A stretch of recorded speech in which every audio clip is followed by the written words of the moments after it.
Hi everybody, this is Odd Samurai, and today I'm going to be reacting to Hunter x Hunter, chapter 407. But first, let's talk about 406 briefly. So, Nobunaga, Finks, and Phaeton are still, uh, what did they say? Next to the hull of the Black Whale. But then Nobunaga, has a feeling of actually going back by his own self because he figured out a dirty tactic that the Haley are using. And Phaeton and Fix agreed. So he'll live in alone in Nobunaga gives Fix and Phaeton advice about what kind of abilities the enemy has. Then we see that the tracking device or transmitter that Hendrik left in the Haley hideout stopped being an oyster and is still beeping, but no one has found it. Oh yeah, then we get to Hendrik talking to Takuro as they find Lynch's dead body. And then Hendrik just basically figures out pretty much most of what went on and what Bonoletnov did to trick both him and Sakuro and kill Lynch so they could move and give him what he wanted. And yeah, so that they would think that he was Hisoka. Now he doesn't know for sure who it was, but one thing's for certain is that Henrik and Sakuro will avenge Lynch's death. So we'll see how that turns out. But yeah, the number of strong enemies that the Phantom Troop is accumulating in the Black Whale, it's getting quite high now. And it was quite impressive how intelligent and logical Hendrik was in just putting all the dots together here. Then we cut back to Krollo, and we see that he's somewhere close by to where they're doing the funeral procession for Halkenberg. Then he uses a phone that has to be an ability from his book, and he tries to call someone, but the whole chapter we don't get to know who it is that he's trying to call. Then he tells us, because he thinks it, that he's looking for the three treasures that the Kakin Empire has, which are the Seed Urn, the Lotus Anchorite, and the Sword of Good Omens. And basically he wants them to level up Skill Hunter, as he feels that's the power needed to kill Hisoka and keep him dead this time. Which, yeah, at first I was like, what? Okay, I guess the spider is just coming here, for personal reasons, and also just do what they always do, which is steal. But no, the stealing was also related to the Hisoka plot. But yeah, Kurolo is, his urge to go and try and kill Hisoka now, and also, be patient to wait when he has the three artifacts. They're real clashing against each other. And oh man, he's close, I feel like, to reaching a boiling point. And that's gonna be really important for Crollo and his whole uh, search for identity. As we see when he thinks like, the spiders will go on even if I may die. That is what is worthy of all my designs of the spiders. So it's not him as a person or the connections that he made with the people that are part of the spider. It's simply what he believes is the structure of the spider and what it does as a unit, which completely removes him out of the equation and goes to show that he really hasn't changed his perspective about he has not changed his perspective about himself ever since York knew, with the whole being kidnapped and then the group being split up between wanting to respect Crollo's wishes and wanting to save Crollo the person. He still doesn't see what kind of value his family members really would see on wanting to keep him alive,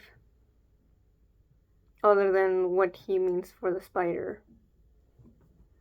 So that's really gonna be interesting. Like this stuff alone is like really making me think that if Crollo reaches like if the payoff for this is really really like as high as it can be, Crollo it could really go high on my list.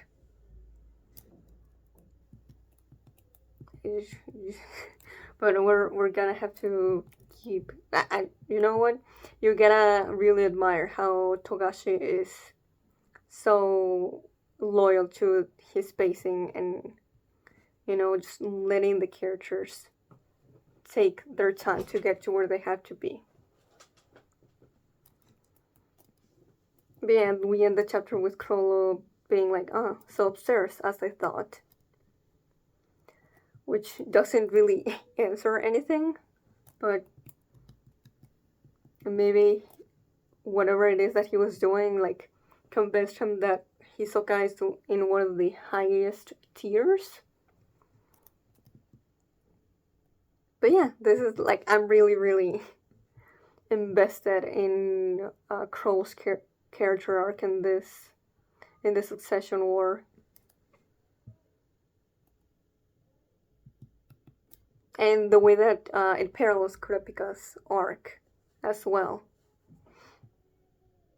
Not quite, but because I think that Crollo and Kurapika will end up meeting once again, but it's kind of giving. You know what? I'm not gonna say what other pair of characters they remind me of because I could be wrong. But yeah, like Kurapika may get some salvation and become filled with hope in regards to his relationship with Wobble and Oito and his other friends, whereas Crollo will lose everything, you know? What he's been seeking all along is connection and a sense of community, which in turn informs who he is. But he just doesn't see it. He already has what he's looking for. And once he sees that, it's gonna be too late. I think that's where his character journey is going. But, I may be wrong, but that's where it seems like at the moment. Okay then. Let's start 407.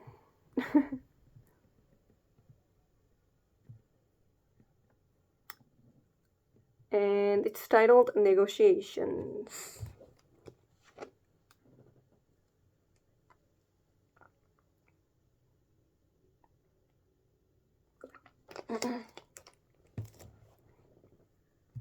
Okay, we're starting off with Halkenberg's funeral.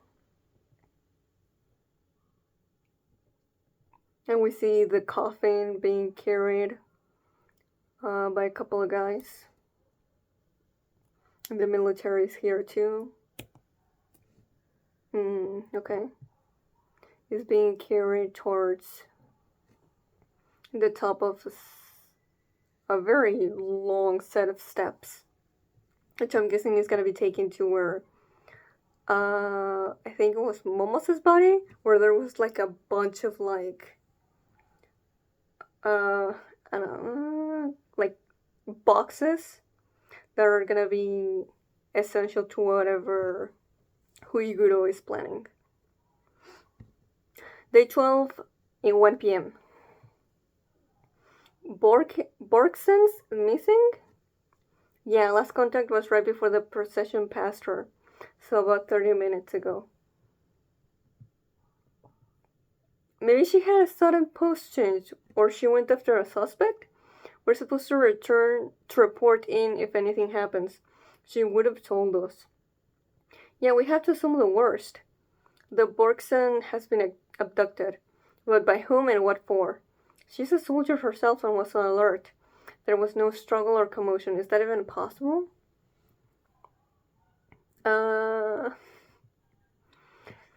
Okay, you're gonna have to forgive me because I do not remember who Borgsen is. Just the way that the characters are talking about it makes me feel like I should know. Yo, let me do a quick Google search. Borgsen Hunter.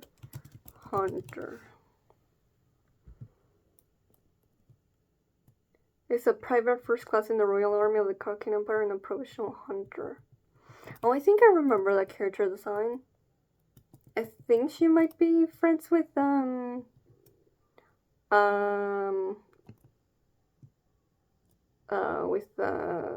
Theta, but I could be misremembering. She's extremely intelligent and observant, having noticed the reactions of Theta and Stalkov to the mention of Nen, and having made a connection between the two artists and Morena. While she's cautious regarding the interest, she's also ambitious among her wishes, even. Okay. I really needed that. If it were a coordinated team, it would be easy with a large number of people. Using something like drugs to immobilize her and big guys to surround her wouldn't be noticed in this crowd. If it was someone she knew, it could have been a one-person job, or someone pretended to be sick and asked to be taken to the hospital where they were waiting for her. If they used those men abilities, they might have been able to manipulate her like with hypnosis. The healing might be using her to assassinate Tserri. Yeah, these guys actually considered Tserri their friend, which is wild. Just the concept that he actually has friends. So there are plenty of ways, and that's exactly the worst case scenario. Borgsen went over what to do if one of us got caught. No negotiations, no rescue. Oh, what's the name of the chapter? Negotiations. Are we really going to stick with that plan? Hey, why are you standing there? Spread out and do your jobs. We're still on high alert. Think about it and decide before we're done here. Oh shit! Well. Okay, so she's with Morena? Or rather, it seems like she was kidnapped. Oh, she might have been the target of Dogman. But why did Morena want her here? Ooh, yo, Morena has such a striking character design. Welcome, this is the Highly Hideout. You must be Morena Prudo. What do you want from me? Borgsen doesn't seem at all worried, but then again, she could have a really good poker face. After all, Haley has gone rogue. And is not really a operating with Tserri right now. We want you to join us. We're not going to force you. We have our reasons, but let's just say you're like a compatible donor. We'll do our best to get you to join us. Okay, but why?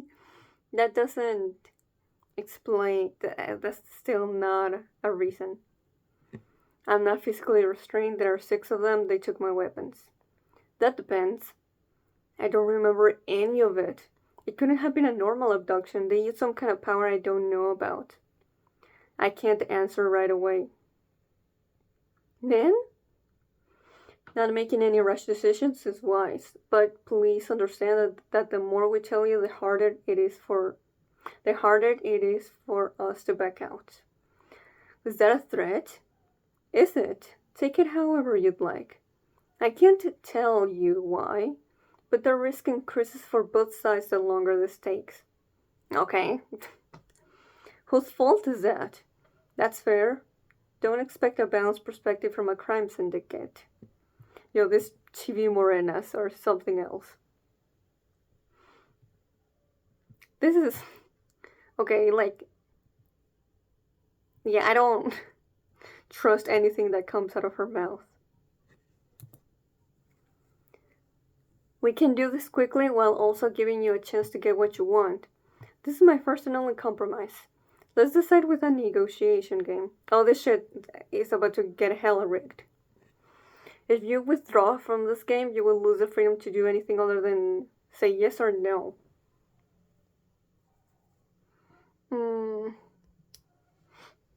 So let's just start with the rules. This might be a good chance though to, ever since Morena was introduced, we haven't really gotten to actually know her other than that first chapter with her. So this might be some low-key characterization of her from the way she's handling this. The dealer makes a request of the player, and the player makes a decision through this process. Oh boy, I don't think I'm gonna be able to remember all the rules. I have 7 cards face up on the board. You have 5 cards face down. You pick one of my cards and I give you an answer. The chosen card is discarded to the graveyard. Next, I pick one of your cards and reveal it. That card is also discarded. Okay, maybe not. Sounds simple enough.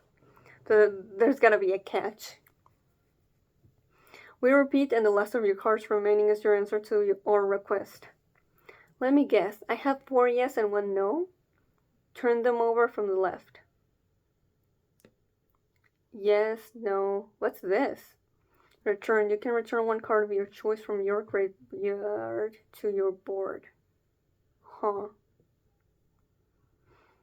If return is your last card, you can use it to retrieve the card of your choice to your response.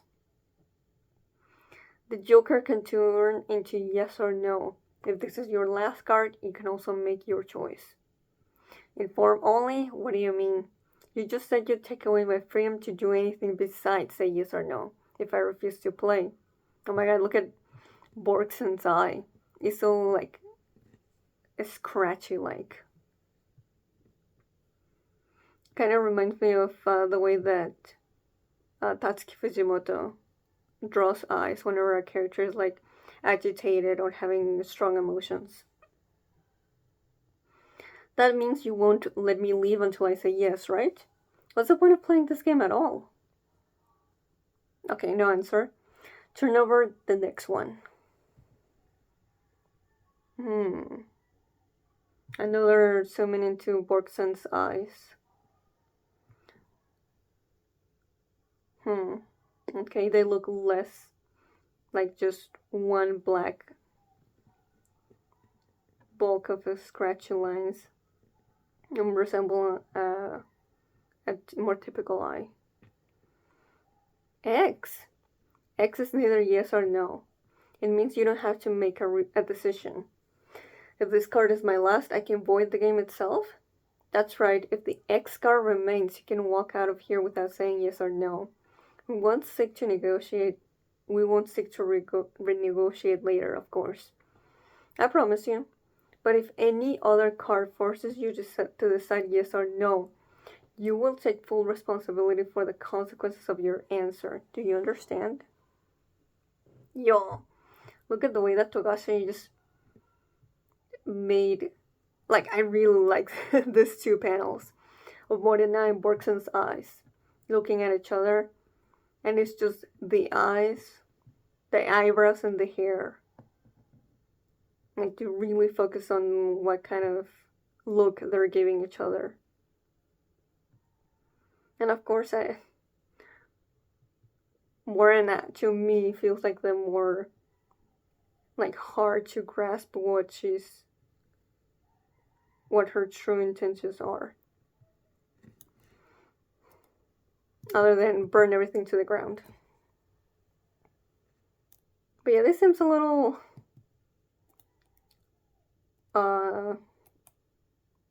what's the word? Not complicated, but like she's going through a lot of steps to get what she wants. Unless she's really sure that she's going to get what she wants. I don't know. And of course, Borkson never really had a choice. She was brought here out against her own will. You haven't gone over half the rules yet, have you? How could I answer? Even with just these rules, it's clear the system stacks the odds against me. At first glance, the yes card, where I would do as she asked, is only 1 out of 5.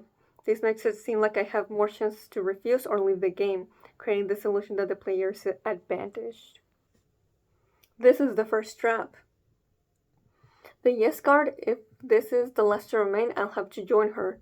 That means I'll have to obey all the rules they add later. It means complete defeat. But no is actually not different from yes.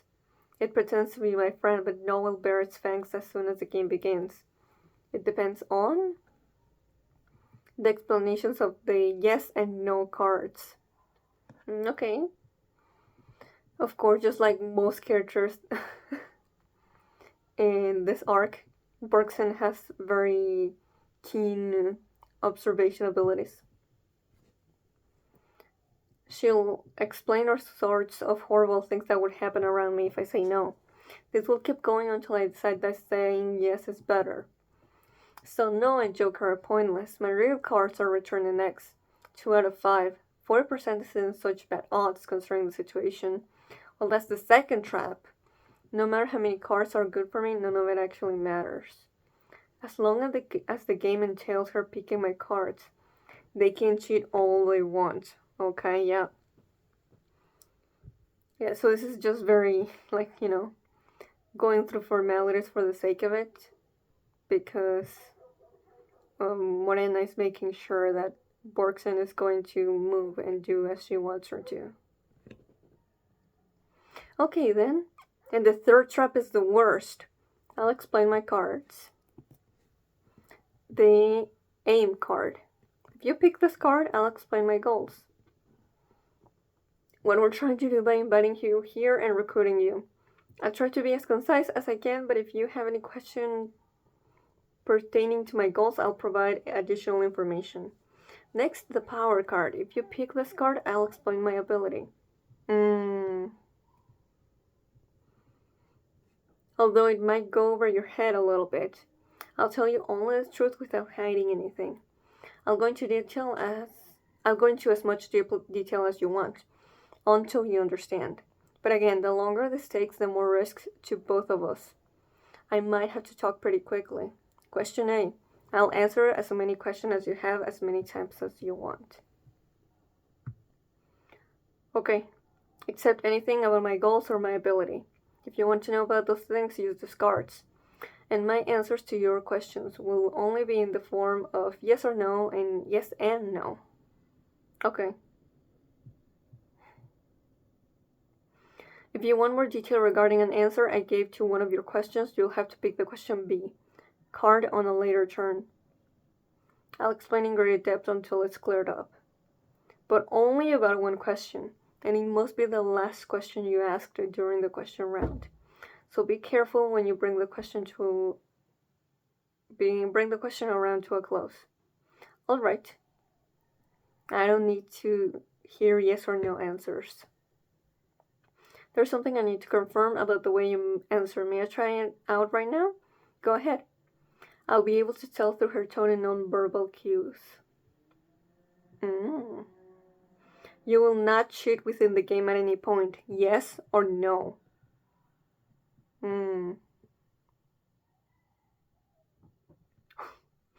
That's the first time they included these two henchmen in one of the reaction panels. I still can't glimpse anything about what's going on inside Morena's head. Negative questions can create the potential for misunderstandings. It's quite important to clear up any confusion beforehand.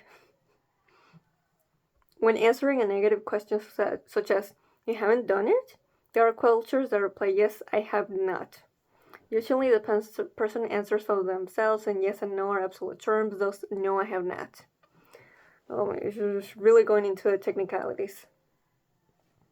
But for some reason, those people focus on the questioner's perspective and answer yes, meaning you are correct, or I agree with you. Maybe an old hierarchy mindset or the philosophy of selfless hospitality. Man, a lot of mistakes while reading. Sorry about that. In some dialects, the reflexive pronoun self gets used in second-person context, as if they're stepping into others' shoes. Crazy, huh, Yokotani? Sorry, I don't even realize I do that. Huh, okay. It looks like this game works as an initiation when soliciting new members in an interview. Your answer?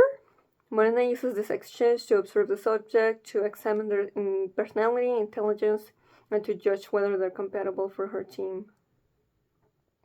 No, I will not cheat. I'm answering from my perspective.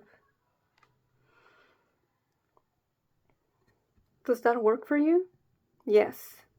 I mean, regardless, even if Borksen thinks that Morena is not lying, there's no guarantee of that. I feel so much anger from her. Not surprised. But impressed that Borksen was able to tell. Now, as for the yes and no cards, what in the world is she so angry about? Does she not know about, the circumstances of the illegitimate children of the king? She won't cheat. With this, I'll explain in detail what happens when you're left with yes or no as your last card. It's obvious she has absolute control simply by looking at her and her cronies. Pick this card if you want to know that in advance. She's confident but still respectful toward me from her attitude and intonation. I can tell cheating isn't allowed at the organizational level. Last is the deal card. Pick this card if there's a card you really need to take back from your graveyard. You'll get it by granting a small request of mine. Once you hear what it is, you don't have to do it if you think you can't. But in that case, it becomes my turn and deal will go to the graveyard. The game ends when you're left with one card, so your last chance to use this card is when you're down to 2 cards. There, I explained all the card rules. Damn, okay. At first, when she only explained Borksen's cards, I was like, that's not that difficult. And then we got into Morena's. And how things are not so simple just from the way she explains it. And it's like, okay, never mind. I think I will have a kind of a hard time following this. Now, will you decide whether you play the game? I will, under one condition. What's that? I'll decide which card you'll pick of my face-down cards, if that's okay with you. Sure, that's happened before, and I'll take care of the shuffling, right? Now, let's begin. And we end the chapter. I mean, makes sense. If most of next chapter is going to be Borksen and Morena playing the game, that we needed so much time setting it up and giving us all the rules to understand it. Yeah, literally only the first 3 pages. 1, 2, 3, okay, 4 pages are outside of this scene. Alright.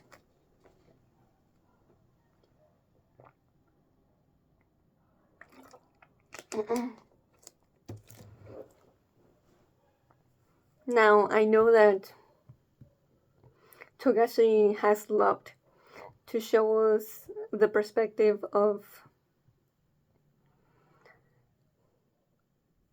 just what we think are just random ass guards and their perspective during this arc.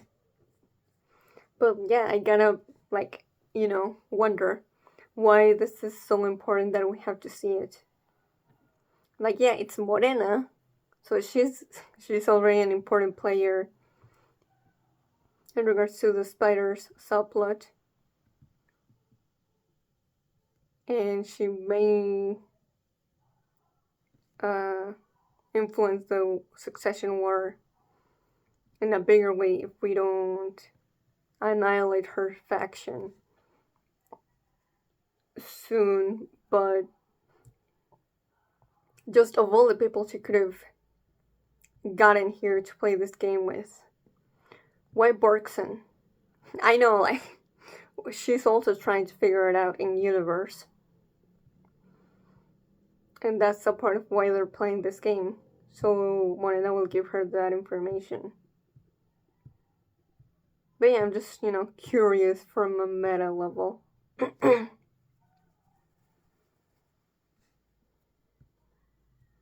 But yeah, I'm not. Like, I find Morena interesting, but I'm definitely not someone who would be able to try and figure out from the expressions, body language, word choice that she uses, what she's thinking or feeling. But I mean, we spent so little time with her. I feel like it's justified that I can't. So I appreciate that little bit of Borksen realizing that she's like so filled with anger. It's kind of, you know, surprising. Now we know why, but does Borksen know? Like, does she know? But even then, she can't imagine why that would make her so angry. So, like, just to show how privileged Borksen is? Or is it because she genuinely doesn't know how she came about? Though, to be fair, not all the illegitimate children have Morena's objectives. But it goes to show, that even if you have the same upbringing, that doesn't mean that you're going to end up the same person. But yeah, okay. This is interesting. I'm definitely going to have to reread a lot of this just so that I don't get lost whenever they are actually playing the game. This damn Togashi really comes up with some intricate shit.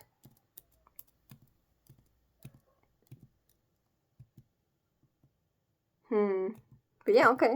It seems like Bergson is going to end up being actually relevant to the story.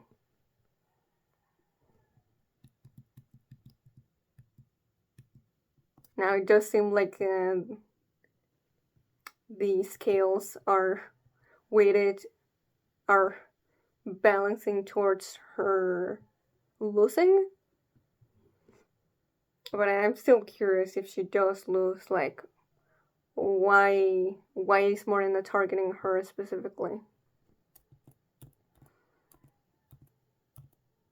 And why does she need her? Like, I don't think Borkson knows Nen. So, but like, Morena can just make her and then use her? I don't know. I don't know. I'm gonna leave this here for now. So, if you enjoyed my reaction and you want to add something that you thought I missed out and didn't notice in the chapter, leave that in the comments. But until then, please like and subscribe. Till next time, see ya.